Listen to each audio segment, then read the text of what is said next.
This week on the Convincing Idiots podcast, episode number 174, we are again Nicholas. You did hear that correctly, Nicholas. This week we cover the Emmys. Somebody plays Richard Simmons in a new biopic coming up. We talk about some fun, weird facts that are true, but don't sound true. And what is true, we talk about favorite fictional music artists and favorite fictional bands this week. Stay with us, hang with us, keep listening, keep watching, keep rocking, and let's start the show.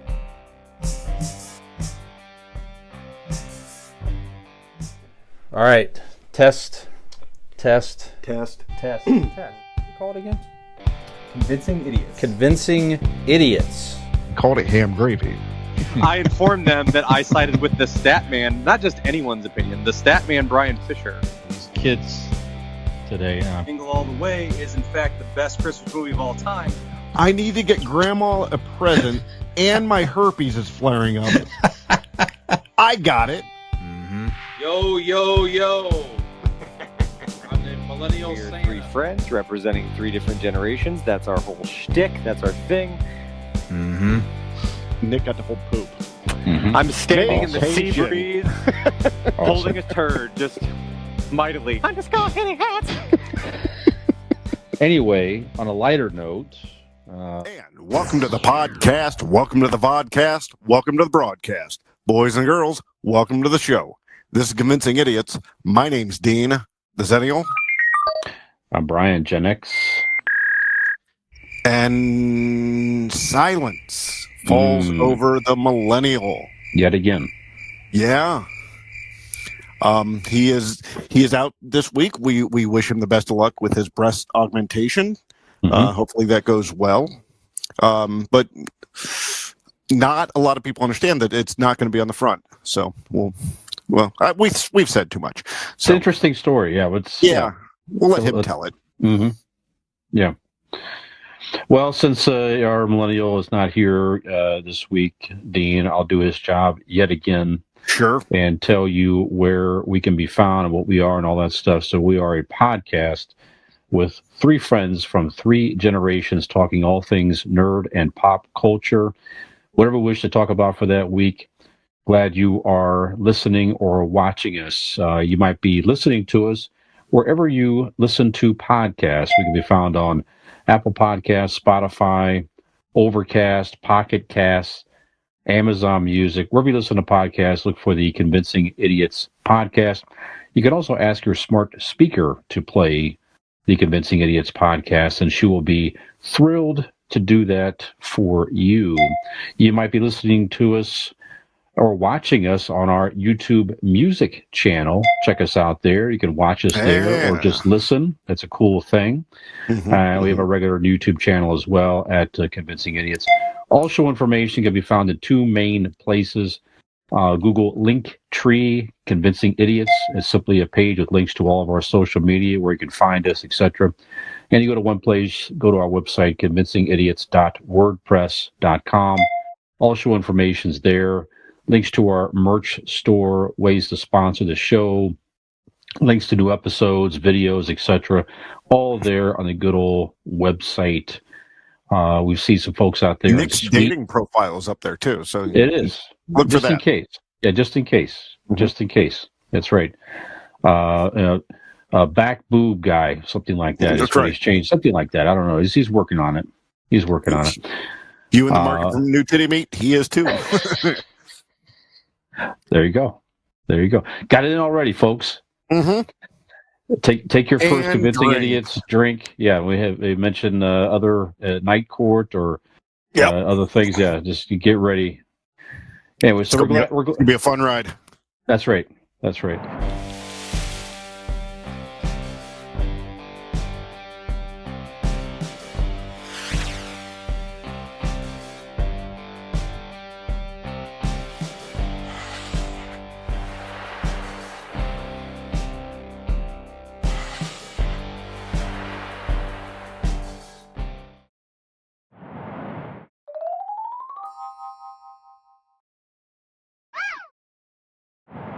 So glad you are again out there. We appreciate your support. Dean. Yep. You look a little less hairy today. How are you? What's happening, sir? All right. So my beard was getting out of control. It was unruly, as some might say. So I'm there, and I am. Let me adjust as I speak here. The video. So I have my beard trimmer, and it has the little number dial thing, and it's set at 7. I put it at 7. That's the length I enjoy. I'm a size queen. What can I say? So I do it up. I trim everything, and I set it down on the counter, and I grab the little scissors to do the mustache, because you can't really do exactly what you need with the mustache with the beard trimmer. So I'm trimming it up, not even looking. I reach down, I grab the trimmers, and I didn't realize that the guard had dropped from 7 to a 3. Oh boy! And I just grab it, not even looking, and just go up from my neck to my chin, and about to here it cuts a strip. And there's at that length where it hits, and for audio, it's kind of like the almost the point of my chin. So there's no line you could make. Yeah. And then so I went with a couple different stylings. Actually, I have some sort of I had a Civil War general. I sent the picture to Nick and Brian. And if interested, feel free to post that. Okay. And then I had a mustache for the past couple days, but then once I cut the hair, now I got a shorter haircut than I have in the past, 8 months. I look like a super trooper with just the mustache, so I had to just cut that off, and now it's more of just a stubble situation going on now. I feel a little cleaner right now. So it's the whole the Dean does this like reboot look, at least annually for the most part. I used to do it once a year until somebody told me I look like my brother, and then I vowed never to do it again. But this was not a on purpose situation. I was quite pissed. Yeah. Well, it looks good. So, but we do apologize for our viewers who are expecting the full bearded Zennial Dean as we're accustomed to. So, stay with it. You can watch the progression. That's right. Each week.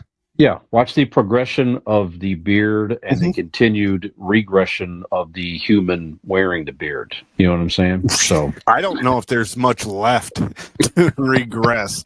There's a certain point, Brian, that we hit where it just hits bottom.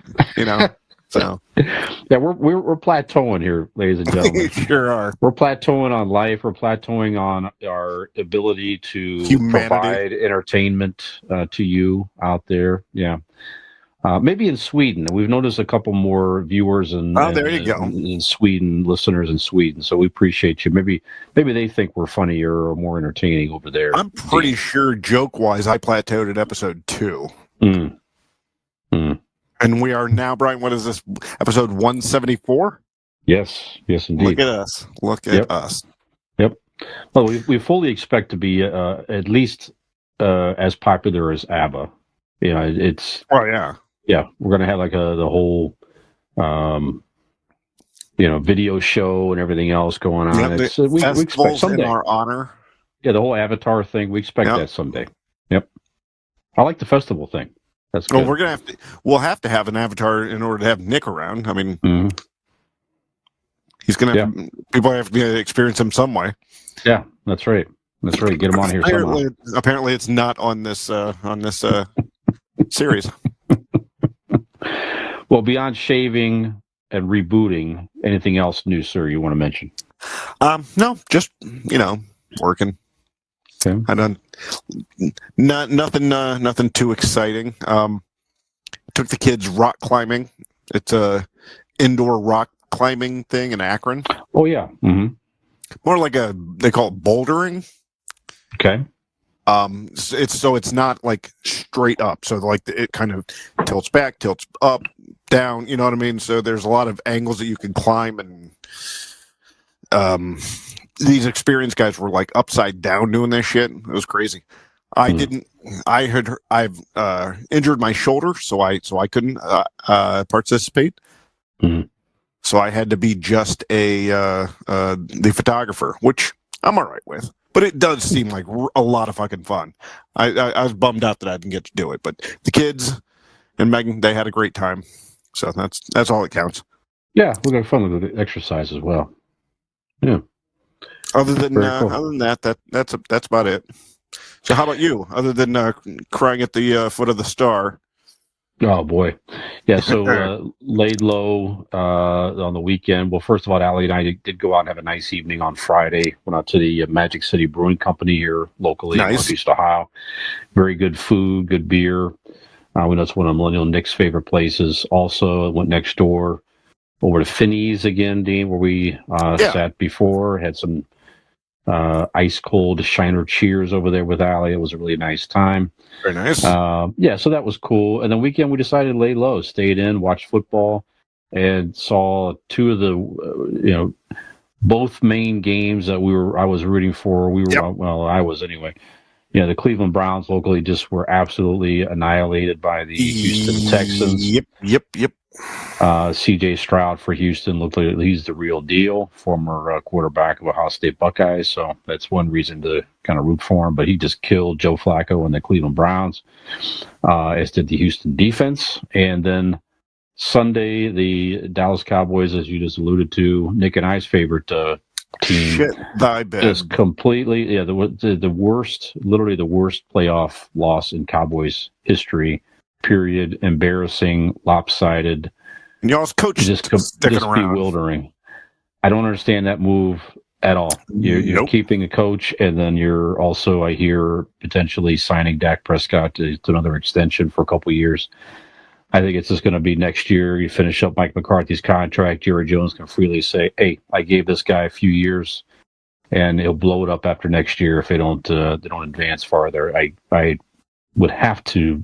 You would believe that it is bewildering, though. It was really just a horrible, horrible game. So anyhow, not if you're a Packers fan. Packers look great. Yep, so that's true. Hey, good for them. So that's it. Then back to work this week, and busy week, and good stuff at work, and everything's fine and good. And, good. Yep.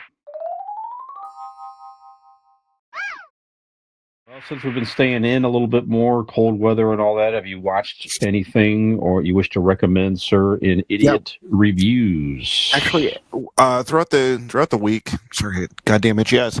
Throughout the week, we've been catching up, and we finished because it dropped. The finale dropped today of Reacher season 2. Okay. So we have watched the whole Reacher 2 seasons. Mm-hmm. Again, like I said last week. I do. It's silly. It's funny. It's 80s. Like when I say 80s, I mean like the ridiculousness of the action sequences. Yeah. Mm-hmm. Like at a certain point, he's laying out the side of a airplane, holding on with one hand a gurney with a girl strapped to it.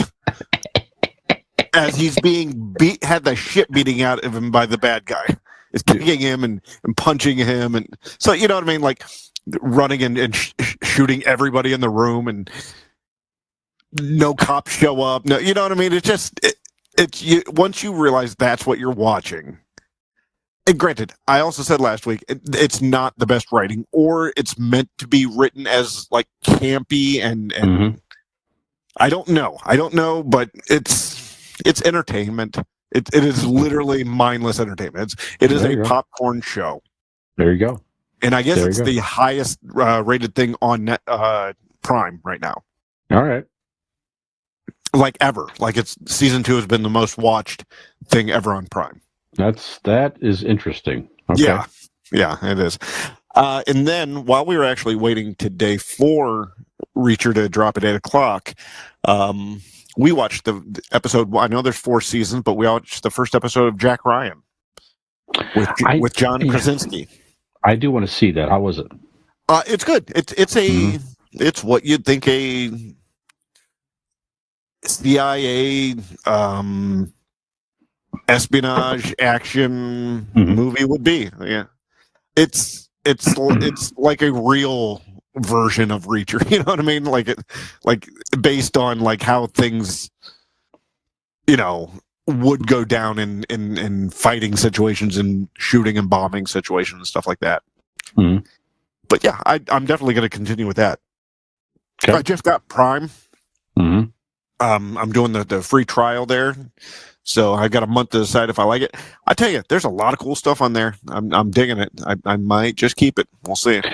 I've had it for a while. I mean, in part because of the free shipping and, well, quote unquote free shipping. Although of course you're paying a subscription, so who Right. knows if you're really making out there or not in the long run. But yeah, I agree with you. They definitely have some pretty good content, some good original shows. The Boys, obviously, there's a few things on there that Yep, are good. I get to start catching back up with it. Some really cool documentaries. I was looking through today. Some of the documentaries look really good. I'm excited about that. Yep, and they're getting if you're a James Bond fan, I think some of those are coming over to I saw those as well. on there. Yeah. So anyway, good. Anything else? What do no, that's all I got for me. What about you? You got anything to recommend? Yeah, actually, I mentioned this last week. We did our. If you did not listen to the last episode, we talked about some of our favorite movies that took place within a 24-hour period, and we talked about some movies that we want to see that maybe we caught our eye as we were going through the list out there. And I watched one. I watched Rope, the Alfred Hitchcock movie, 1948. James Stewart. Interesting thing about this was it was shot as in one evening take. So, but they did not have the film technology to shoot it in one continuous take. So, I was interested to see how they did it, and it was very. Did you see the cuts? Were you able to very simple. point them out? Yep, very clever, very simple. All he did every so often was like a guy be standing there to have a scene, and he would zoom in on the guy's like jacket or something like that. Just like you're walking up to the guy, and then you back up, and then it's just continuing right where the scene left off. That's some of the tricks to where somebody will walk past the camera. And and it's so seamless because, like you said, they'll be wearing something dark to where they can take that line. And I mean, it's a masterful, especially the way they had to cut film, like literally with, razor blades and such back then. Yeah, it's impressive. Very interesting movie. I've not watched many Hitchcock films, which is I need to watch more of them. I've watched some of the classics, but it was very good. James Stewart was spectacular as always, and sure. Interesting premise. These guys literally kill a friend, and then they have a dinner party with his friends and family to basically see if they can get away with it. They think they're smarter than everybody else, and that's it. And they invite James Stewart as one of their smarter friends, and then it's a whole drama thing. Is it are you going to get caught or not get caught, and everything else? So, good watch, interesting, creepy. So definitely recommend Rope, all the way back in 1948, and there's a very cool series. I watched it, binged through it already on Netflix. Fool Me Once. I don't know if you've seen the trailer for this or not on Netflix just yet. Michelle Keegan, Adil Akhtar, Richard Armitage. It's a military couple basically, and her husband is killed. And then it's a whole intriguing drama from there. She thinks she sees him. And then you start to wonder, is he really alive? Did he fake his death? What's going on? And then you also find out her sister was murdered as well. And then it's a lot of things going on. It's like a detective solving thing. You don't really know exactly what happens. So every episode, they continue to put the pieces together in the story. It's based on a novel.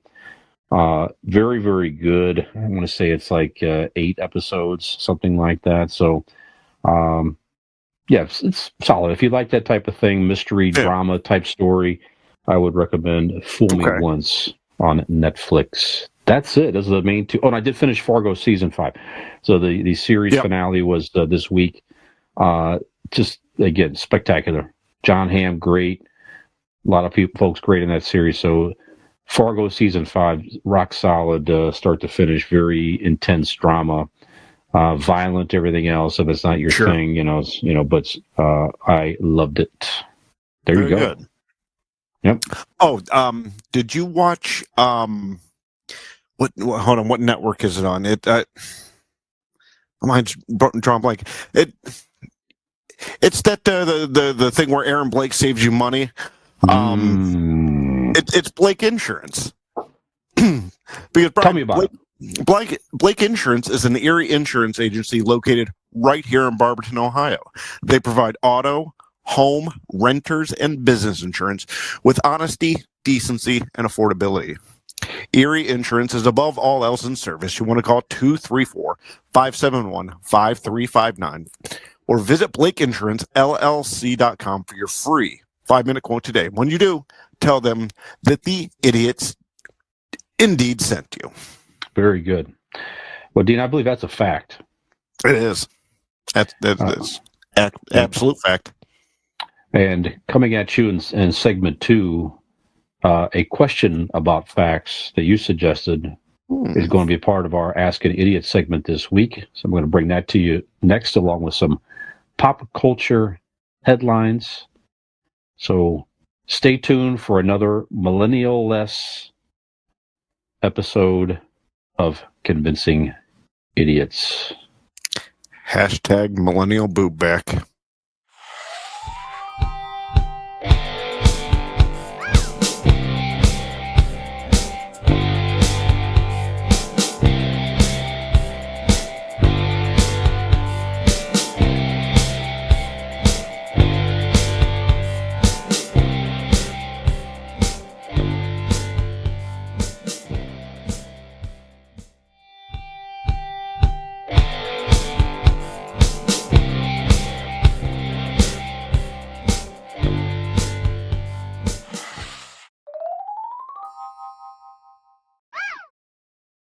Five, 4, 3.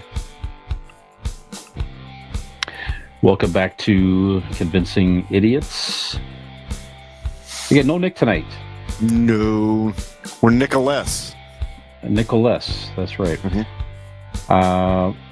Pop culture headlines here, Dean. So one of the bigger headlines, although did not have very good ratings, was the Emmy Awards happened on Sunday. Now that Okay. with an interesting choice, they chose to air the Emmys right against an NFL playoff game, so that's probably almost certainly impacted their ratings. Sure. I don't know if it's all the same audience, but it definitely is an impact here. So I think it was the lowest rated maybe ever, if I read that correctly. Only like 3-some million folks watched it. But I missed it too. I was watching the football game. It was the Right. Tampa Bay game and Philadelphia. No, that was Monday. So that was Monday. I said Sunday. It was Monday. Yes, Monday. Yeah. Anyway, Didn't they normally used to be on Sundays though? I I think thought normally so. all award shows were like on Sundays or some shit. Maybe not the Emmys though. I don't know. Huh. I don't right. really catch the Emmys as much, and I don't know why. I just never really gravitated toward it. But I do like you and I both like good television shows certainly. So. Absolutely. One thing I did not see, and I wished I would have watched it. I had to go back and watch it on YouTube and stuff like that. But they had a few classic shows. I did see the clip of Martin. Yes, they had Martin. They had Cheers. Dean, I don't know if you saw that or not. I didn't see the Cheers. I have to go back and pull those up. All the living members of the original Cheers, with the exception, Shelley Long is alive. I misspoke a few episodes back that I thought she had passed on. Shelley Long is alive. No. She died. No. She's with us. And Woody Harrelson did not make it. Now, Woody Harrelson, I saw, he didn't make it because he was in a play. So otherwise, he may have made it. So still, I'm telling you what, this is some of that this Mandela effect shit, because I remember her dying. Well, I mean, we're thinking of Rebecca. No. Rebecca. She died. Yeah. No, Shelley Long is still with us. She is 74 years old. Yes, what? Yes, indeed. That's her. This is Mandela effect. If anybody else remembers Shelley Long dying just a couple years back, let us know. Yep. If anybody else is like me, I definitely remember her dying a couple years ago. Yep. It certainly seems that way, but there were some nice moments. Okay. You may have saw this Christina Applegate came out I mean, escorted out. I mean, poor thing suffering from is it MS. MS? Yeah, poor I thing. did see that. I did watch Yeah. that clip. But she, made fun of herself and everything. So that's nice to see. It is still trying to have a good sense of humor. So that was a nice moment and a nice standing ovation and everything. And Yeah. she kind of mocked the crowd for standing because she can't stand. Right. She stood there making fun of her affliction, which is funny. So a lot of good moments there. But some of the big winners, Secession is a huge winner in the drama category. It was the best drama series, and several actors and actresses won. The Bear for comedy series. I need to check these shows out. They win all these accolades. Nick says The Bear's good. I think it's on Max, if I'm not mistaken. FX. FX, thank you so much. So it's going to be like on Hulu. Okay. Beef continues to win. I mean, it won a lot of, won all the awards, literally, that it was up for in the Golden Globes. What is Beef? Beef is that, so Ali Wong and Stephen Young, it starts with a road rage incident. They're doing the peace sign, the balloons coming up. I love it. So on a video app, we learned that if you make certain hand gestures, couldn't figure it out for a while because we were a bunch of dumbasses. But as we make different hand gestures, different graphics appear on the video screen: balloons, fireworks, different things. Thumbs up when you're talking about death on accident, stuff like that. But anyway, yep. Brian was real excited about that lady that died. Yeah, poor Cindy Morgan. Yeah, but so it's a road rage incident. And they just become intertwined, and they're out for revenge on each other. Okay, yeah, I've seen the previews. So good. So definitely check that out. But those are some of the big winners. Elton John won for his live variety special, and he became another member of the EGOT club, if you will. Elton John, so Emmy, Grammy, Oscar, Tony. So it's a very esteemed career for sure for him.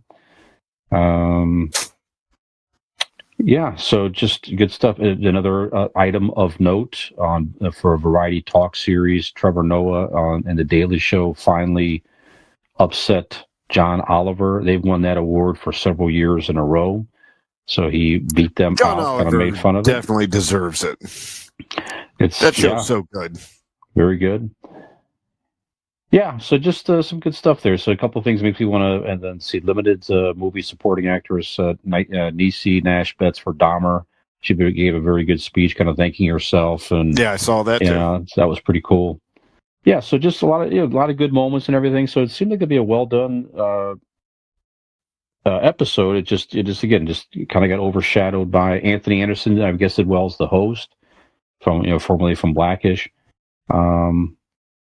And honored shows that aired from June 1st, 2022 to May 31st, 2023. So normally it airs toward the end of the year last year, but it was delayed because of the writers and actors strike and all that stuff. So that's the reason for the delay. Okay. So that's it. So I mean, obviously you didn't watch it either. Is it not of interest to you? Just didn't get to it? Watch it just any reason or just?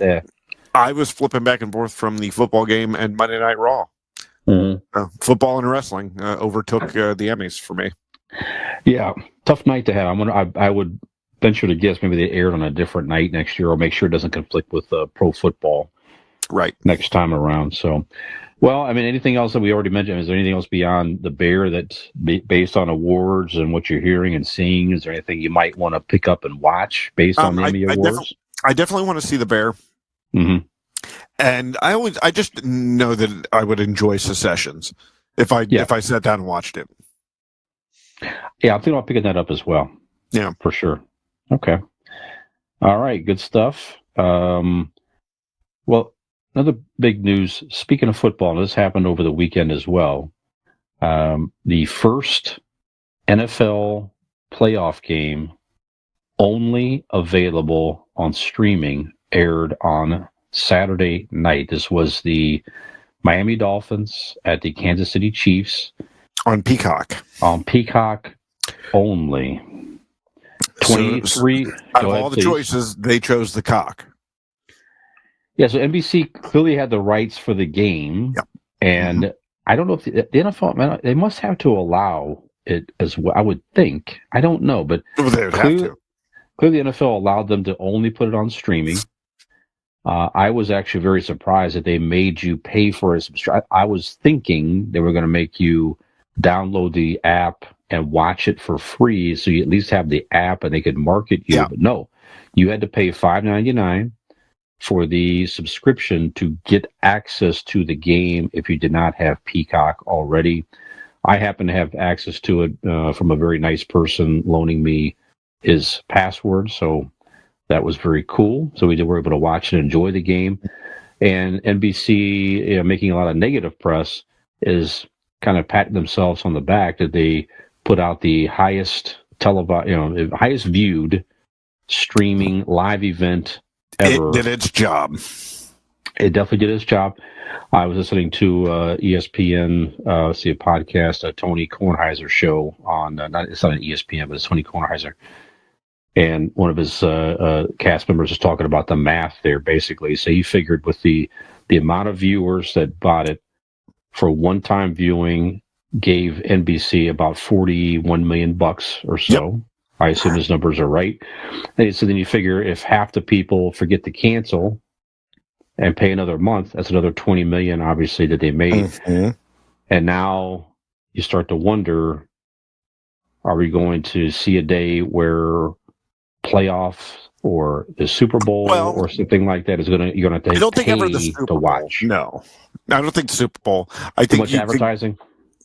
Yeah, that pays for itself, and it's a national treasure. You know what I mean?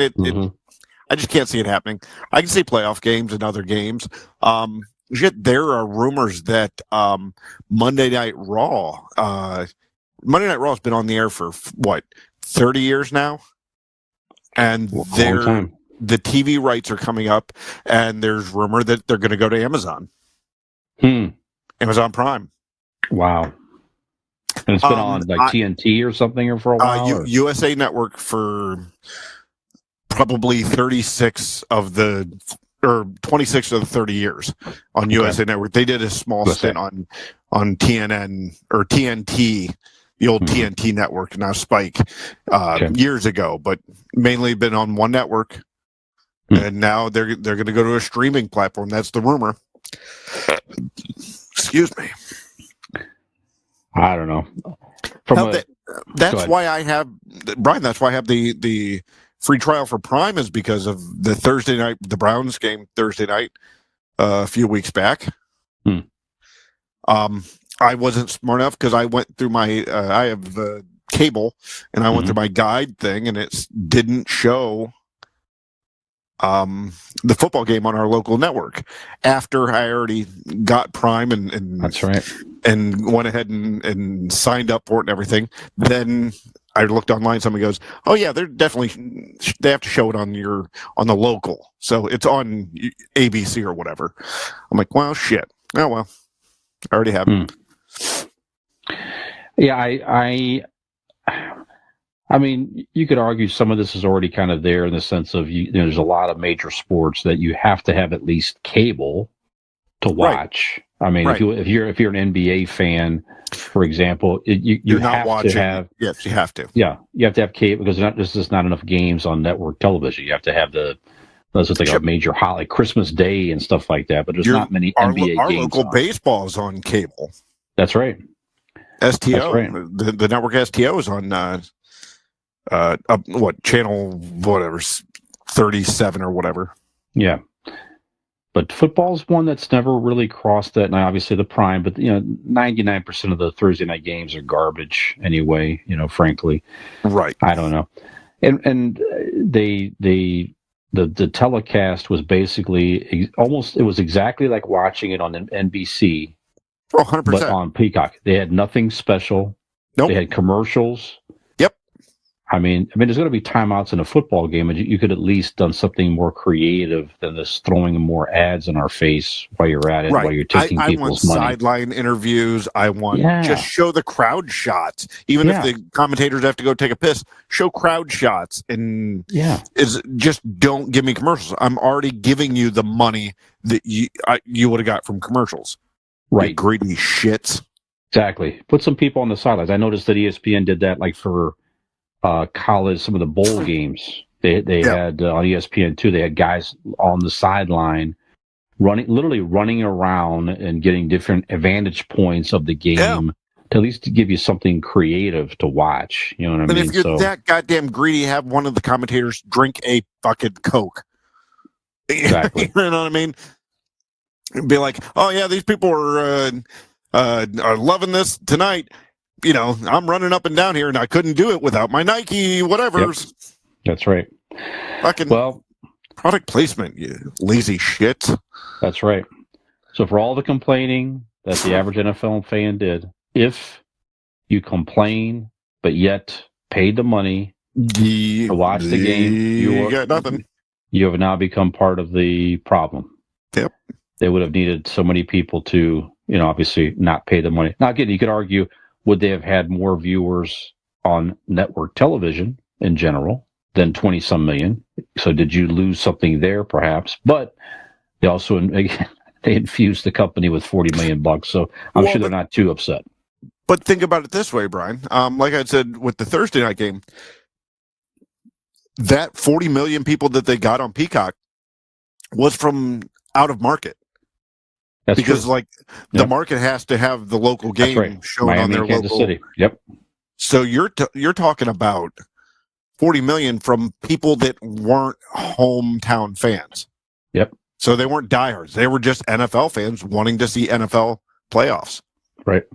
So could it work? Absolutely. Yep. Why not? Yep. I don't think you could do it multiple networks.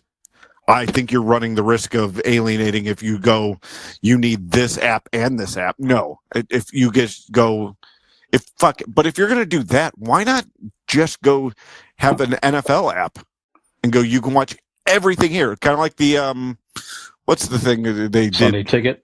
Yeah. And do an app where you have all of that in one spot and you get all the money. Well, YouTube has the NFL ticket thing now, like the Red Zone, I guess, and all that from DirecTV and everything. I don't know. That's a problem.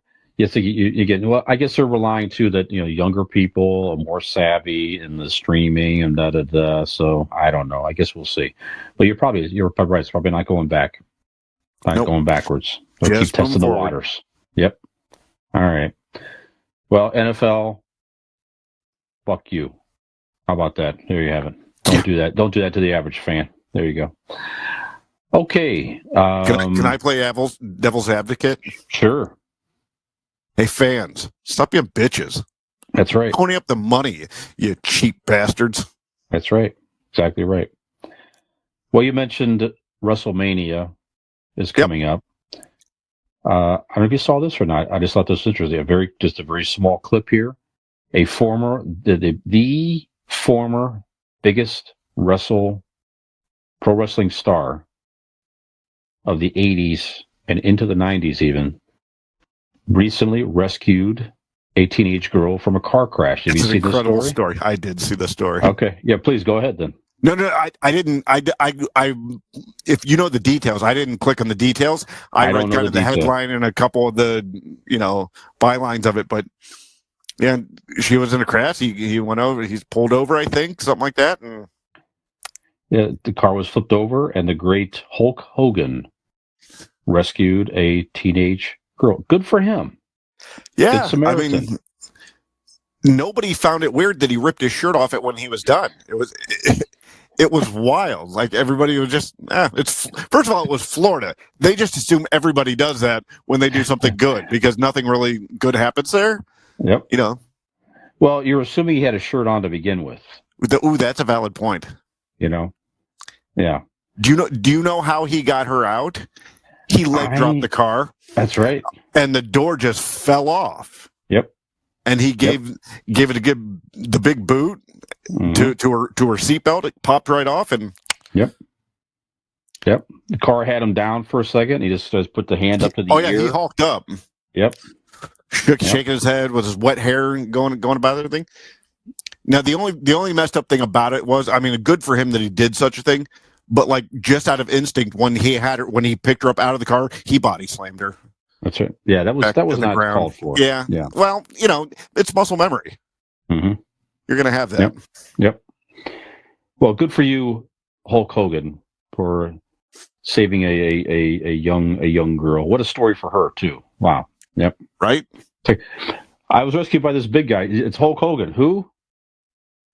That was her. That was her reaction. I'm sure. Yeah. Who? Well, Hulk Who's Hogan, that? honestly, is probably one of the most recognizable person and names in American pop culture. I don't care what age you are. Yep. I mean, he is like if somebody asks, I tell them, yeah, I watch professional wrestling. The majority of them go, oh, you mean like that Hulk Hogan shit?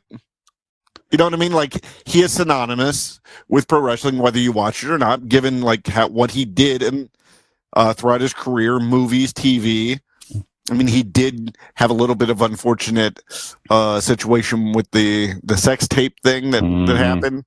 He said some things that were pretty abhorrent and awful. That nobody could fucking condone, but then he saves a girl from a burning car. So I mean, there you have it. There you have it. Yeah, it does not by no means what I just said. By no means am I making it okay or giving excuse or saying anything like that about the awful bigotry language that he did on those tapes. I want to make that clear. That's right. And the car, I don't think it was burning; it was just flipped over, but still, yeah, he did rescue the girl. All right. I heard the Iron Sheik flipped it over. Maybe. Yeah. Maybe. A new short film is coming. Sometimes you get these people play a role, and sometimes you're like, nah, I just don't quite get it. And you hear another person is playing somebody in a biopic, you're like, yeah, that makes a lot of sense. So we've read the same news stories, haven't we? Do you see that too? Yeah. So Pauly Shore has been cast in a short film to play Richard Simmons. So Richard Simmons, certainly a very odd character in his own right. Very nice man. Just seemed to just wanted to help people with his exercise and motivational tapes, etc. For those of our millennials that might be listening, Richard Simmons was a 1980s fitness guru. Yes, he had fitness videos that he did, Sweating to the Oldies, where he would be on a soundstage dancing with regular housewives that are wanting to get in shape and listening to oldies music in the background. He had fun afro-like curly hair, really short shorts, tube socks, and a really just energetic, charismatic, flamboyant personality. And then towards the what I would guess 2000s or whatever, he just kind of disappeared. Yeah, and it was like a whole rumor that he had been kidnapped by his housekeeper. They had a podcast, like, where's Richard Simmons and this and that.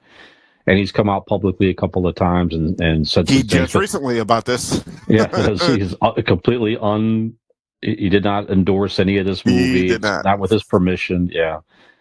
So that's too bad there. So I hope that they do him well in the portrayal. It sounds like it will be. It just portraying him as who he was, as kind of an odd guy trying to help people. So I would think that given Pauly Shore and what he has gone through in his career about trying to be taken seriously and not be the butt of the joke from his peers and whatnot, I find it hard to believe that he would take a role like this and beat up somebody else who kind of takes a beating like he does.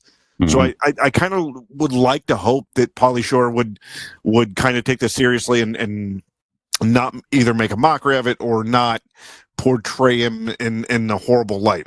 Again, how many of us know the actual true story about like Richard Simmons and who he is? Not many. So it's not like we can go, you know what, that's bullshit. Only Richard Simmons could do that. Right. But I just hope that there's enough respect on Pauly's side for that not to be a thing. I agree with you. I tend to think, though, he's not going to make fun of anybody. I think he's really going to try to portray him well and all that. That's right. One of the most interesting pop culture figures of the 80s, without question. Yeah. Without question. Well, look at what they did to Weird Al. You watch the Weird Al biopic? Love it. what Daniel Radcliffe did to Weird Al was bullshit. Weird Al was much more of a badass than that movie portrayed. That's Much more of a womanizer. Yeah. Just all Yeah. around sex symbol, I hear. Mm-hmm. That's So right. it's just rude what Daniel Radcliffe did, or Radcliffe. Is that how you pronounce that kid's name? That's Radcliffe, yeah. Mm-hmm. He's not a kid anymore, but you know. Yeah. Hopefully Paula Short is fucking better. I agree with you. Yeah. Interesting AI story. So there was a George Carlin AI stand-up act created recently. So more than What? 15, yes, this is interesting.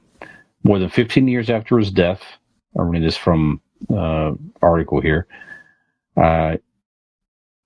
So an artificial intelligence generated special called, let's see here, George Carlin, I'm Glad I'm Dead. So it comes out, so it's an AI trained comedian, if you will. So it's totally AI.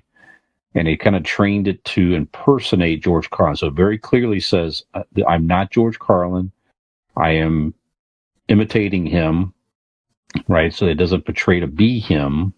But obviously the title is George Carlin, I'm Glad I'm Dead. So I guess it's a whole stand-up act of this AI thing sounding like George Carlin. Okay, so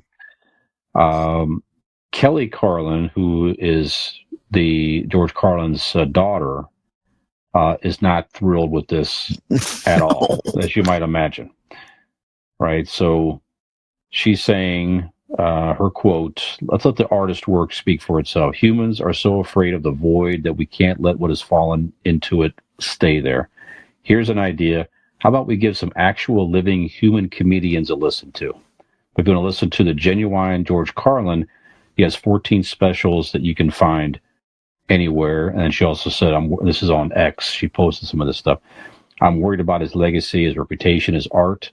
I'm allowed to do that as his daughter and while I'm alive. It's important that these corporations don't rape and pillage art.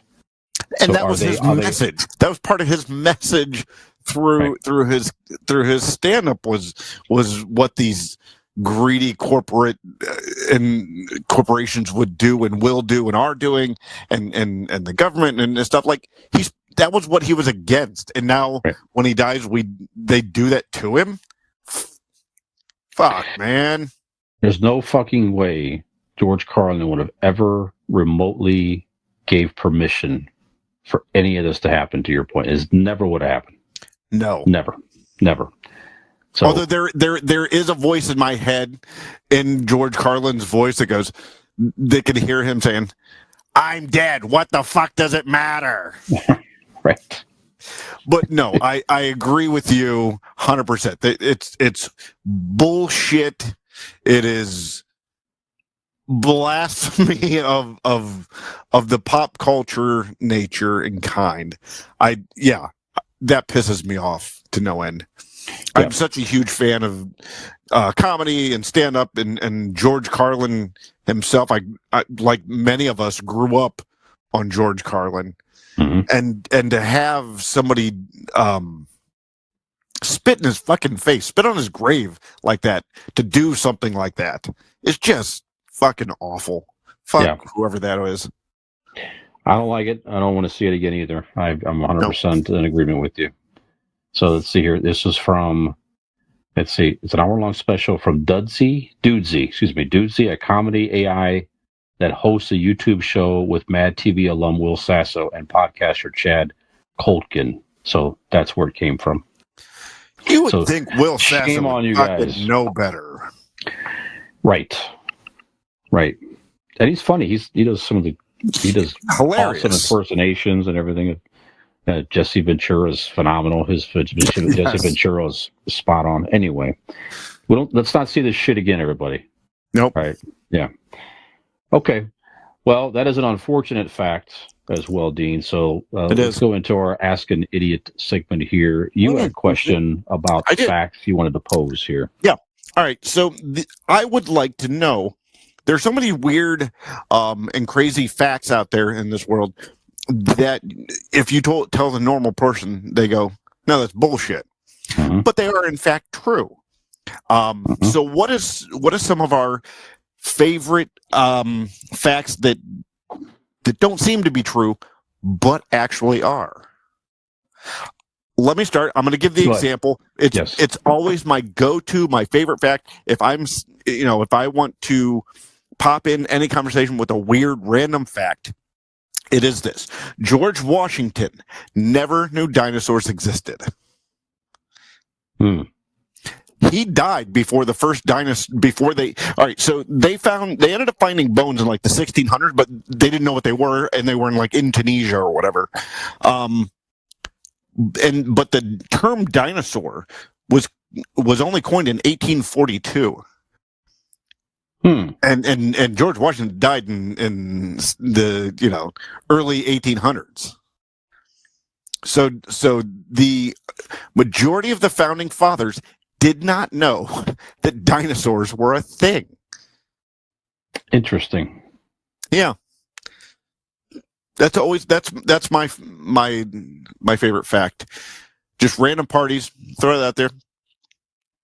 By the time George Washington died, they had not discovered or dug up full dinosaur, fossils. So there you go. How about that? What about you? Do you have a fun fact? I don't know if it's fun. It's just when you said just kind of a fact. What came to my mind is like some facts that are just bewildering, and one is it's really alarming to me, but it is a fact. It doesn't seem real, I guess, to me. Nick's gonna have one boob on his back. That's right. That's right. No, I guess it may be kind of a downer, but it's the global warming. There's so many facts of global warming. It just, it's like the 10 warmest years in historical record. It's all the last 10 years. It just every year, it just doesn't seem real or possible, but every year it just continues to get hotter and hotter and hotter. And it's kind of like me. That's right. Every year. Every year, another couple degrees Celsius hotter. Yeah, exactly right. So I've not reached my full peak yet, as far as that's concerned. It would be dangerous when you do. Yeah, I'm thinking like say age 77, something you'd like be going that. like Scion and Super Scion on that shit. Yeah, after 77, 78. We won't even be able to look at you. That's right. That's right. You'll have so much Riz. Do you know what? Have you heard this term? I just learned it like 2 days ago. Yes, short. People can't fucking say the word charisma, so they say Riz. Shit, what is this? Yeah. I just learned today. I've heard the term, but I didn't ever know what people were talking about because I'm 43 years old. And then somebody explained it. Charisma. I'm like, okay, I get it makes sense. Like why, but like, fucking why? Anyway, sorry. I hijacked that. Go ahead. That's one that popped. I just looked that up, and it's very So go ahead. All right, I got one. Excuse me. Well, one fact is my burps taste like Sweet Baby Java. The next one I have, and this is always a good one. Giraffes and humans have the same number of neck bones. They're just spread out differently. And, interesting. And let's sweeten the pot here. The fact, the closer fact, or the better fact is that all mammals have the same amount of neck bones. Well, how about that? There you go. Okay. Those are the two that I listened, and while we were all getting ready tonight,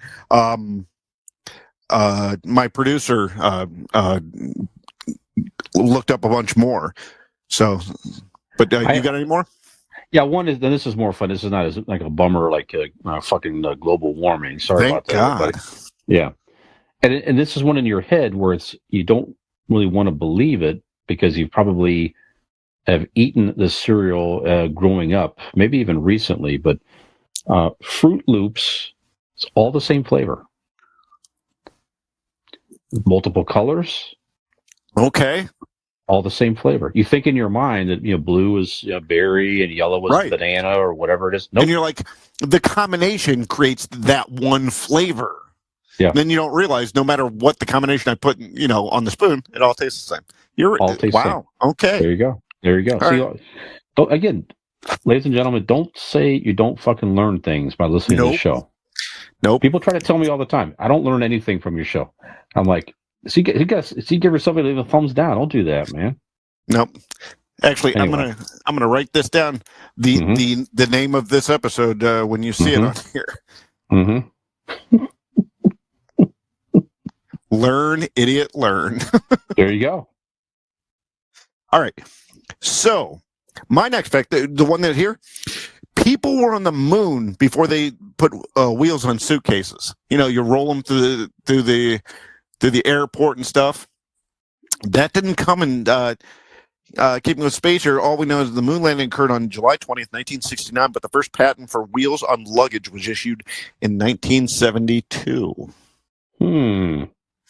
Seems crazy. How about that? Did you know that they still did beheadings in France up until 1977? Really? That's a fact. How about that? With the guillotine, like the old fucking school guillotine, up until 1977 was the last person beheaded. Here's one, Dean. That quote: "Fancy riding on bikes is illegal in the state of Illinois." So, fancy riding includes Fancy riding. riding.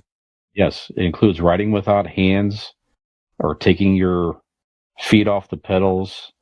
It is illegal in the state of Illinois. But fortunately, Dean, it is legal in the state of Ohio and everywhere else, for that matter, to ride an authentic electric bike, courtesy of our friends at RPM Bike Shop, found here in Northeast Ohio, in Carrollton, Ohio.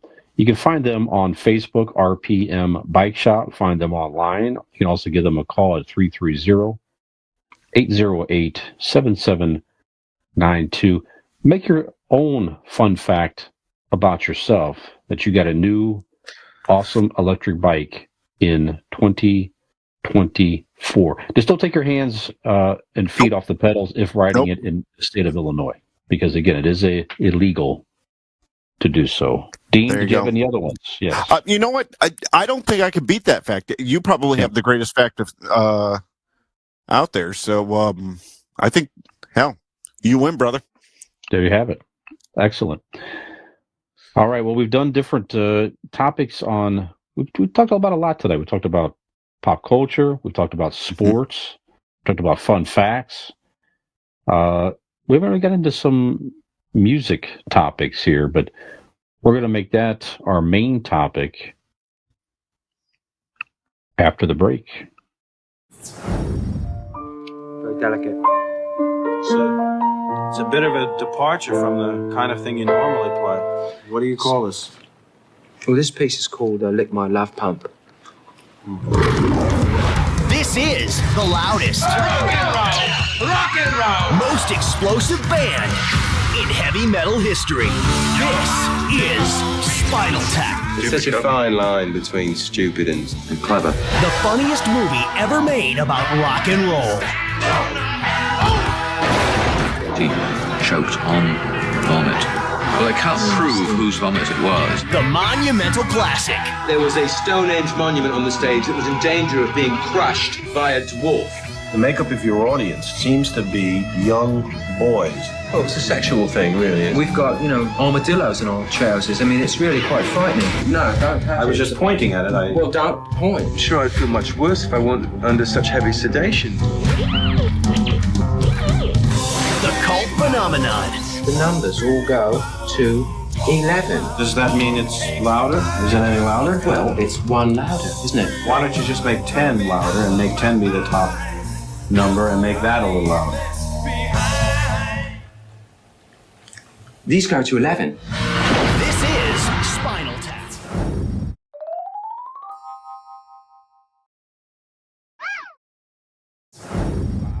4, 3.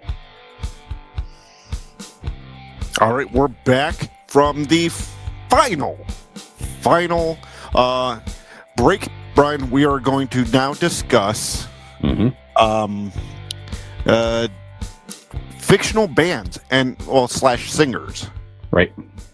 We have seen them all out there throughout movies and television throughout the 1980s, 70s, 80s, 90s, probably from the 60s, right? If there has been television or movies, there have been fictional bands and singers, only because it's probably really fucking expensive to get some of these acts or to pay for the rights, right? So that's probably a factor. You have a producer out there. Why can't we just make our own band? We don't have to pay shit if we do our own stuff. So here we go. So throughout time, we have developed and put together as a culture a group of, which you could probably do. I don't know about you, Brian, but as many as there is, the Rock and Roll Hall of Fame could probably do a small wing. I like that. devoted to these. You don't necessarily have to put them in the actual Hall of Fame. Sure. But why not? I mean, the songs are written. Yes. I mean, I don't remember the exact criteria for the Rock and Roll Hall of Fame. I don't know, album sales or whatever. So maybe that might not be it. But so many years after your first album, something like that. Yeah. Well, someone might not even put album, but at least you could do a small wing and represent some of these, these beloved groups or bands. I like the idea. Gets people interested in music, and I love it. So, ladies and gentlemen, what's your first one? Go ahead. Well, just to, if this is your first time listening, we are convincing idiots. So when we do a Mount Rushmore of things we enjoy, come on, we're idiots. We don't do 4, we do 5. Right. So this is our Mount Rushmore of fictional bands or musicians. And I'm going to start off with probably something near and dear to, I would say, most Americans' hearts. Coming from the long-running show of The Simpsons, they are the B Sharps. Yeah. They are Homer Simpson, Apu, Barney Stinson, and Principal Seymour Skinner. Good one. The B Sharps. They did the famous episode where they replicated the rooftop from the Beatles, the rooftop concert at the end of their career, and so the B Sharps from The Simpsons. That's a good one. Brian, what about you?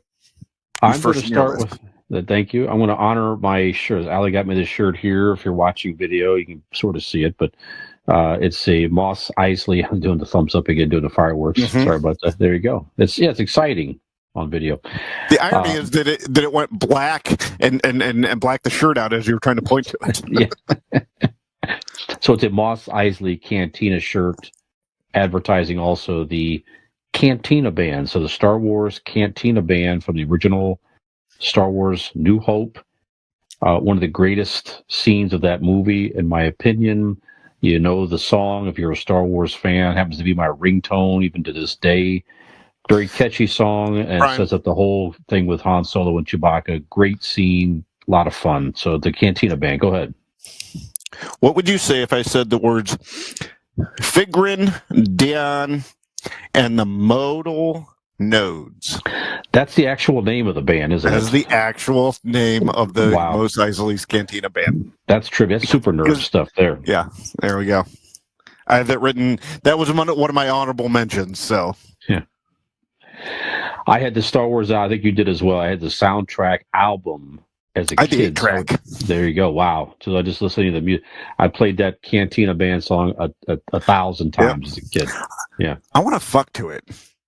You think? Yeah. you think any of our ladies will be up for it? It fits the tone of an experience, I'm sure, with our ladies. Yeah. And both of them will go, yeah, you two can fuck to it. Go ahead.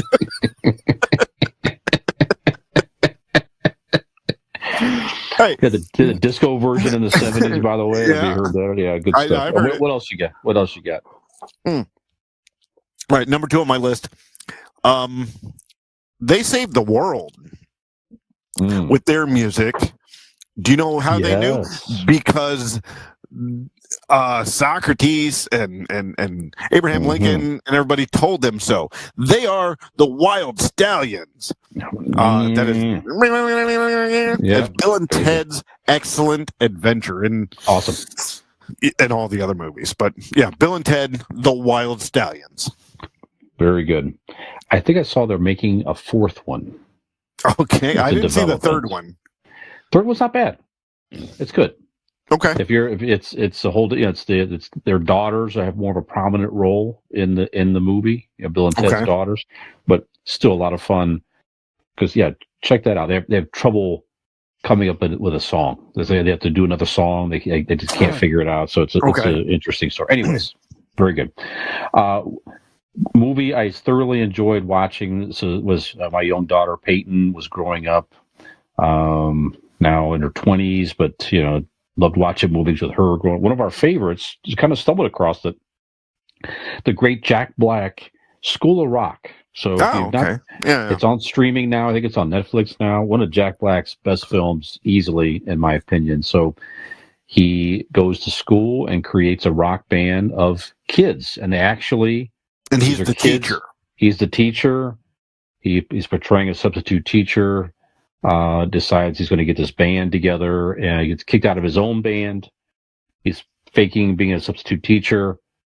Realizes these kids in the school have musical talent. As most bands, that's how they start. Of course, puts this band of kids together to go compete in a local band show to win money. And turns out, again, I think the kids in this actually played the instrument. Yeah, they did. They're actually very talented kids. And it's a lot of fun. So the name of the band was School of Rock. Now, since actually the premise is caught on, there's actually actual schools of rock out there where people are teaching young kids music. Like competitions too. Yeah, from it. Very cool. Very cool. But great movie if you've not seen it. If you're a heavy metal fan, especially too, you'll definitely thoroughly enjoy that movie. What else you got, Dean? All right, I'm going to say the name of this band, Brian, and if you don't quite get it, I'll take the second step of giving you the hint, because I did the same thing, Megan, and the second hint got her, because the name of the band is Marvin Berry and the Starlights. Are you familiar? Yes, indeed. Yes. Back your cousin Marvin Berry. My favorite line in Back to the Future, when he's talking to his quote unquote cousin Chuck Berry and backstage. Hey, Chuck, it's me, your cousin. Marvin Berry. Like they had to make it a point that he's talking to Chuck Berry and he's playing Chuck Berry on the thing. It's just so cheesy and it's fantastic. But their rendition of Earth Angel was haunting and beautiful. Super good. Yep. That alone, not just the association with the famous Chuck Berry, brings them onto my list as number 3. Great pick. Marvin Berry and the Starlights. Great pick. This next fictional singer singing an incredible song in this fictional biopic. One of my favorite comedies by far. I love this movie. I haven't seen it in a while, but just looking at this and talking about it makes me go back and watch it again here. The great John C. Reilly playing Dewey Cox.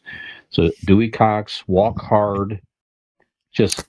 He's on my honorable mention. Yeah, super great original songs in this thing. The movie is absolutely hilarious. It just totally makes fun of every musician biopic you've ever seen. Just phenomenal. Great stuff. If you were...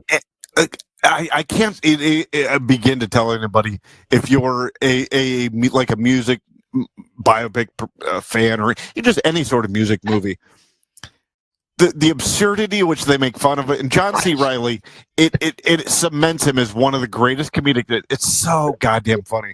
Yeah, the goddamn scene where he's sitting in front of the bed and the dicks keep walking by his face, and his honest that there's fucking honest reaction of him like flinching as each fucking dick it's getting bigger too as each guy walks by with they're swinging dicks by his. It's so fucking funny. That's such a great movie. I love it. Yeah, he sings a song as he's portraying like a 15-year-old kid as a current age, which was ridiculous. And the guys around him are actually 15-year-old kids on Yeah. the stage playing. It's so good. When his brother got fucking sawed in half and he was still alive. Again, if you're listening to us describe this and you've never seen it before, it is along the lines of Airplane. You know what I mean? Like, it is slapstick. It is absurd visual and all that. So it's by no means does it take itself seriously. It's one of the best, especially at that era. Absolutely. Tim Meadows fabulous in that movie as well. Yeah, so check out Each drug. All right, so I can get it and just talk about that movie for an hour. We got to watch it. We'll leave it at that. Time. Yeah, absolutely. We both love that movie. Yeah, it'd be great. What else you got? One jazz cabbage. All right. Yes. So I'm going to go my number 4. This movie bombed at the box office. But I remember it as a kid watching it on HBO all the time. And it was, I just remember that they seemed like the coolest band. And as a kid, I thought they were real. I think they have an album. I think you can get the album or cassette tape. 1983? Eddie and the Cruisers? Yes, that's right. Yeah. Right? Mm-hmm. I don't even remember. And again, that was the only one I didn't look up. Like, I just knew from the beginning of this thing that's who I wanted to start with. It was Eddie and the Cruisers as a kid, because it was one of those where, like, I didn't know if it was a fake band. Well, now I looked them up as well. So the song was it was released as Eddie and the Cruisers, but it was actually the John Cafferty and the Beaver Brown Band sang that song. It was yep, right here, John Wild Cafferty. Side, Take a Walk on the Wild something. No, not Take a Walk on the Wild Side. No. I can't remember the name of it. It was actually a top 40 hit, but it was under the fictional band that it came out. But it was actually John Cafferty. Yeah. And I mean, what a great concept. You know what I mean? Sure. Especially back then when you don't have the internet and all you have, you get rumors and stuff. It was, it's kind of the Blair Witch Project of music band movies. Yeah, they also had in that movie that was like they had a fictional band. They had a real band sing "I Can Dream About You." That was another big hit in that era for but it was a fictional band acting it out in the movie. And those were a couple big videos on MTV back in its day. I remember both of those videos from that movie being very popular at the time. So yeah, that's a good one. Okay. One of the greatest fictional bands of all time. Oh, you're about to take my number 5. Just by you saying that, I know who you're going with. Go ahead. Oh, okay. Another great fictional biopic. They're making another one. They're making a sequel by the great Rob Reiner. You turn it up to 11 for Spinal Tap, ladies and gentlemen. Yes. Actually, again, sang songs. There's actual songs. I don't know if they all played instruments necessarily, but they did sing, and just hilarious. And some people say that this mockery of 80s hair bands, excuse me, at the time, was one of the reasons that the glam metal started to go downhill. It's just a whole making fun of that whole era, and shortly after grunge music began. So, but still, hilarious movie. Go ahead, please. No, I was going to say that all sorts of like interviews with like musicians, and when that movie comes up, they say them and their bandmates went to see it in the theaters, and all of them spent the whole time nudging each other, going, "Oh, that happened to us. That happened to us." And like how real the absurdity was. Yes, they were cranking it up to 11, so to speak. But like how real the certain situations that they were put in actually happened to a lot of these bands in one way or the other. So I've always found that fascinating. But I didn't know that they were doing a new one. Yes. Fuck! All right, and I haven't seen it since I was like younger, so I need to watch it again. I remember like the popping off points and whatnot, but I need to watch that again. Where can I watch it? It's on streaming, I believe. But it's a whole Stonehenge thing. Is like they lowered the stones down, and they were teeny tiny behind. Oh my god, just so great, so great, good stuff. Comedic gold throughout that entire movie. All right, and believable, like you said. Go ahead, please. What's next? Absolutely. All right, so since you took this as Spinal Tap, I'm going to go with number 5. All right. Well, I'm picking off my other list here. Sure. I'm going to go with the original. Just where punk rock probably, or punk rock, grunge, just the wildness and soul of rock and roll presided in the 70s and cultivated. And that was with the band Dr. Teeth and the Electric Mayhem. Yes, indeed. Mm-hmm. Yes, indeed. Their drummer was a fucking animal. I want to tell you that. Literally. This band was when you're watching the as I'm telling everybody, it's from the Muppets. And as a kid, you're watching, you watch Miss Piggy and Kermit and Fozzie, and you're watching all these normal things. But then this band comes on that is just rowdy and wild and just banging shit and hair's flying everywhere. It was the perfect example of society, as in you have like, the everyday people out there, Kermit and the Fozzie and the Miss Piggy and Gonzo, and then let's look at the music side of the Muppets, and it's just wild and frantic and fucking punk rock, So that's why I will put Dr. Teeth and the Electric Mayhem on my list. Awesome. Have you watched the series, Dean, on Disney? No, I have not. The newest one? Yeah, there's a new series there's a Dr. Teeth series. Yeah, I haven't seen it. Just last year. I haven't watched either. Now it makes me want to watch it. Yeah, good stuff. Love that. Great choice. My favorite fictional band, I love Spinal Tap, but my favorite fictional band, who also did actually tour, did sing, and the band played their own instruments, the whole thing. They've made a couple of albums that you can get to this day. One is actually hanging on my wall downstairs. Watch this movie countless times. It's one of those movies as a kid. It was on cable. Watched it tons and tons of times. The great Elwood and Joliet Jake Blues, the Blues Brothers, Dan Aykroyd, John Belushi. Again, super talented band. They actually sang. The movie, I think, is a lot of fun. It's not one that it's more of a cult type thing. The movie, I suppose. I'd say so. It's more of a musical and all that. I love it. I watched it, and I just enjoy the hell out of it. I've listened to the albums. The albums are fun. Those guys truly enjoy that type of music. They have a passion for it. They knew what they were doing. They definitely knew what they were doing. They brought back, at the time that this movie came out in 1980, they brought back some of the old Motown artists who were sort of fading a little bit, and they brought them back out and kind of helped rejuvenate, like Aretha Franklin and some other careers back then. Excuse me, but love the Blues Brothers. That's my number 5. That's my number 1 of 5. Excuse me. Go ahead. All right. So, let's go ahead and recap our 5, and then we can get into some honorable mentions. Sure. Go ahead, sir. You start. All right.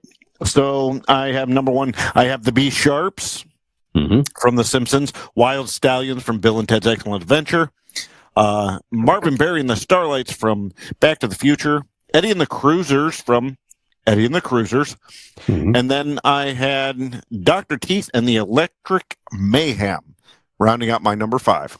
Fantastic. I had the Cantina Band from Star Wars, School of Rock, Dewey Cox, Spinal Tap, and the Blues Brothers. That's a good list. That's a damn good list. Both great lists. Give me some of your honorable mentions. What do you got, sir? If you take a drink of tasty beverage there. All right. You would just run through them real quick? You can run through them, or we can go bounce back and forth, whatever you want to do. This one quick. Yeah, I was going to say, this one quick, so let's go back and forth.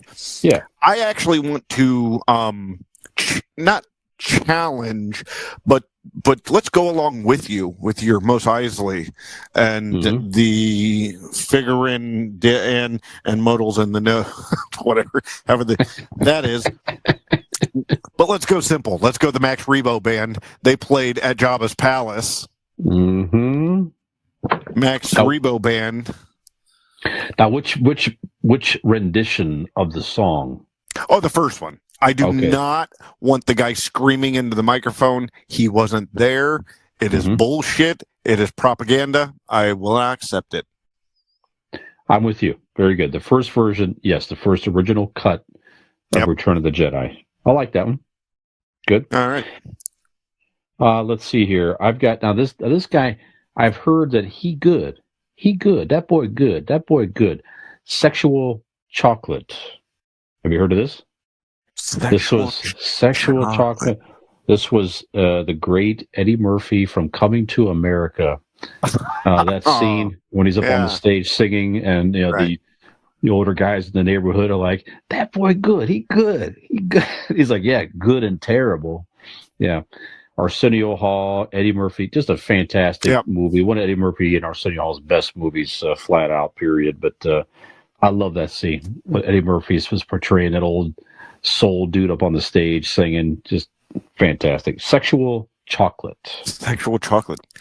We watched scrolling through Prime to see what they had.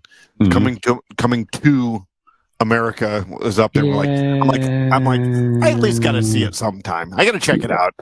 I will watch it sometime. And Megan's like, she goes, why would they mess with it? Why would they mess with such a classic? I'm like, Money. I know, but yeah, sure. Eddie Murphy's in it. And Arsenio, they all come back and so why not come back and reprise? I'll check it out. Yeah. All right. Let's see. I have here we go. I have Stillwater. The band Stillwater was portrayed in the early 2000, maybe 1999. The movie Almost Famous. Oh yeah, right. That is the band of the kid is shadowing for the magazine. But the band is Stillwater from the movie Almost Famous. Excellent.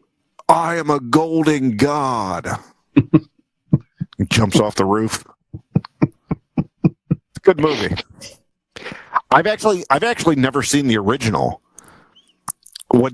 I only thought when it first came out on video, or not first, and I've only seen the director's cut, which was like fucking almost 3 hours. So I don't know what the actual movie is. Like what everybody else saw in the theater. I have no clue. I've never seen it other than the one time, and it was a 3-hour director's cut. Wow. Okay. So who knows?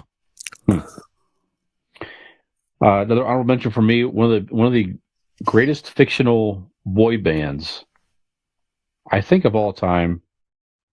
I'm going to give you Finger Bang. Finger Bang is the fictional boy band portrayed by the South Park kids. Oh, yes. At least one or two episodes. Great name, first of all. It's hilarious. Yeah. But yeah. So if you've not seen this episode of South Park, if you're a South Park fan and haven't watched some of the older episodes, go watch the one with Finger Bang. Hilarious. Definitely makes fun of boy bands a whole bit. Good stuff. All right.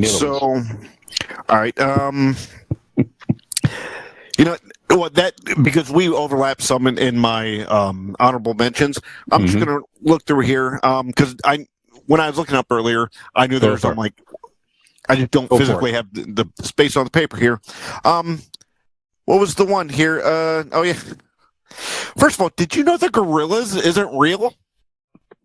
You know what? I saw that and looking up these, and I did not realize that it's like a fictional. It's this one guy that does all the music, but they're all fictional characters. I didn't either until I read that either. Fucking today, I did not know the Gorillaz was a fake band. Yeah, isn't that good? So let's put them on the list. Why not? And they're great.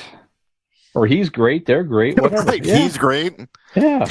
And let's go Josie and the Pussycats, the cartoon and the movie. You know what? Yes. Why not? Let's just the band herself. That's a good one. In every iteration, Josie and the Pussycats. I like it. In that same vein, Dean, the Archies. While we're at it, so the Archies was a fictional, the Archie comics characters. It was an old animated Archies show that they were there, and they had an actual band that called themselves the Archies. It had a hit with "You Might Have Sugar, Sugar," that. So that was sung by the quote unquote Archies, but it was whatever. Honey, honey. Exactly right. That's it. Let's not get flagged. I'll stop singing. Great fun song. Yep. I did not know that was from Archie's or the correlation with that. That's fun. I like that. Mm-hmm. Yep. All right. Here's one, and it's the only one when I had an iPod. It was the only song of this ilk, this genre that I would have had on my iPod. Mm-hmm. But it was "I Am a Man of Constant Sorrow" by the Soggy Bottom Boys, portrayed in the movie by George Clooney. What are the other two guys' name? He played Jesus in Big Lebowski. Yeah. Right. What movie was this from? Old Brother, Wherefore Art Thou? That's right. That's right. Yeah, it was. I mean, there was a band behind them. It's kind of like the idea of La Bamba. All the songs that were sung in the movie La Bamba was the Los Lobos was the band that did it. And okay. Yeah. And Lou Diamond Phillip just kind of lip sync through it. But Los Lobos did it. So yeah, the Soggy Bottom Boys in that movie, Oh Brother, Where Out There, was George Clooney, and I'm trying to look at guy's goddamn name. Anyways, doesn't matter, honestly. So okay. What do you got? If you know this one, you get an extra cool point from me. Sammy Kerr. Have you heard of Sammy Kerr? I'm not familiar. Sammy Kerr. So it's a sort of an obscure 80s horror movie featuring Gene Simmons and Ozzy Osbourne at the time. Wow. This is a Trick or Treat, the movie. So okay, I've heard the movie. Yeah, very weird movie. But this kid is a huge heavy metal fan. Sammy Kerr is the fictional heavy metal singer. Okay. He passes away, and the kid he's been bullied at school. It's the kid. It was like the nerdy kid from the Michael Keaton TV show back in the day. It doesn't matter. I'm going down a rabbit hole here, but kid's picked on at school. He summons Sammy Kerr somehow by backmasking. At the time, it was this whole thing that was a big thing in the 80s. We were going back to exactly. Summons the ghost of Sammy Kerr, basically, who goes on this whole revenge thing with the kid to, basically kill his bullies. It's a whole odd. Fuck! I want to see this movie. What is this again? What's the name of it? Trick or Treat, the movie. I have it on DVD, Dean, so we could definitely have a viewing for free. That sounds awesome. Do you remember the movie No Retreat, No Surrender? No. It is the same genre, but this kid's getting picked on and bullied. So I don't know how he summons, but like the ghost of Bruce Lee appears to him and trains him. Nobody can see him because he's a ghost. So like people will see him training and talking to Bruce Lee in his basement. These are award winners. Oh yeah, the 80s were amazing. Oh my god. Yeah, and then the soundtrack was actually it's a if you like 80s metal, of course I do, but it's a fantastic soundtrack. There's an actual band called Fastway that did this whole album, the soundtrack. So it's Fastway doing it, but it's Sammy Kerr singing it, if you will. But just a fantastic soundtrack, fun movie, goofy, ridiculous, over the top. So, Sammy Kerr. Sammy Kerr, fantastic. Yes. Well, Any I think that's about it for me there.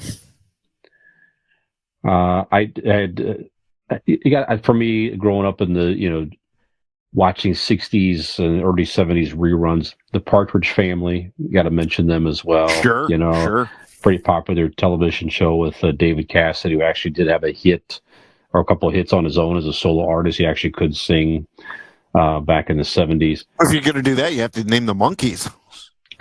The Monkees were actually, yeah, they were. That's right. on They the were verge. sort of, They only started because of the show, though. So you're right. Technically, you're right. They was kind of a fictional band, but they actually could play, and they wound up having a lot of hits. And you got to think they became a real band, right? They did, because they went on tour, they had albums. So regardless of how they started, a lot of people like busting the Monkees and stuff, but they were an actual band. They toured, they did the thing, they had the albums, and they were good. I mean, put any fucking 50 song up to Daydream Believer. It's a fantastic song. It is. Yep, I'm with you. Yeah, great topic. And again, we found this out there on X. Somebody just posted a random question and created a lot of dialogue.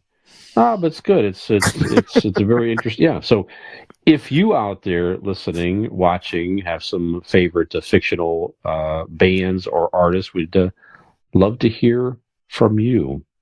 Any other ones, Dean? Anything else at all? No. I mean, I'm looking through. I mean, some that. I mean, I recognize them, but not enough to mention.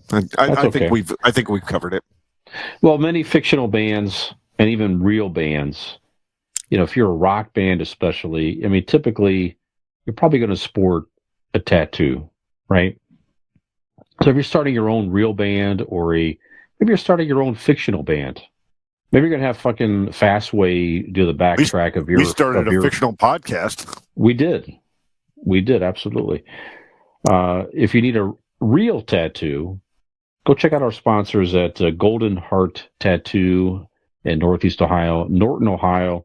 Find them online on Facebook, first of all, at Golden Heart Norton. I have an appointment next week. Do you really? Yeah, I'm getting Eddie and the Cruisers tattooed on my my left breast. I love it. Mm-hmm. I love it. Perfect. You can look them up online as well, goldenhearttattoos.com, or give them a call for your own Eddie and the Cruisers tattoo at 234-706-2982. Dean, we have come to another end of another Nicholas episode. We've made it. Regardless, in spite of the struggles that we had with Nick not being here, Brian, we solved the world's problems tonight. I think we did yet again. Several times. At least in Sweden. Well, you got to start somewhere. Sweden. Yeah, exactly. Well, thank you for listening, everybody. Again, as a reminder, you can listen to us where we listen to podcasts. Find us on our YouTube channel at Convincing Idiots. Find us on our YouTube music channel, also at Convincing Idiots. All show information can be found on our LinkedIn. I said LinkedIn. Linktree. We just finishing up? Yeah. Yes, we are. There you go. Our Linktree, that is. Linktree, Convincing Idiots. All links to all media is there for you. And we'll go to one place. Find us on our website, convincingidiots.wordpress.com. And have we convinced you that we are actual podcasters and not actors portraying podcasters?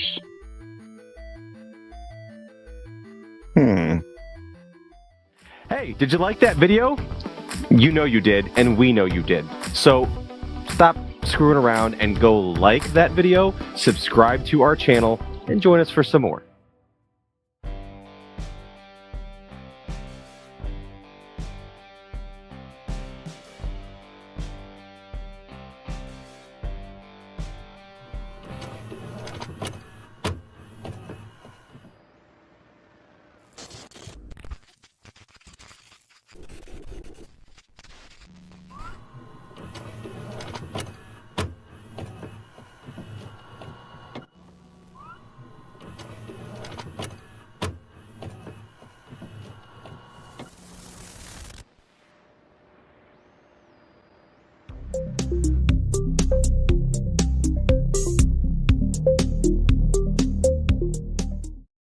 Ham gravy.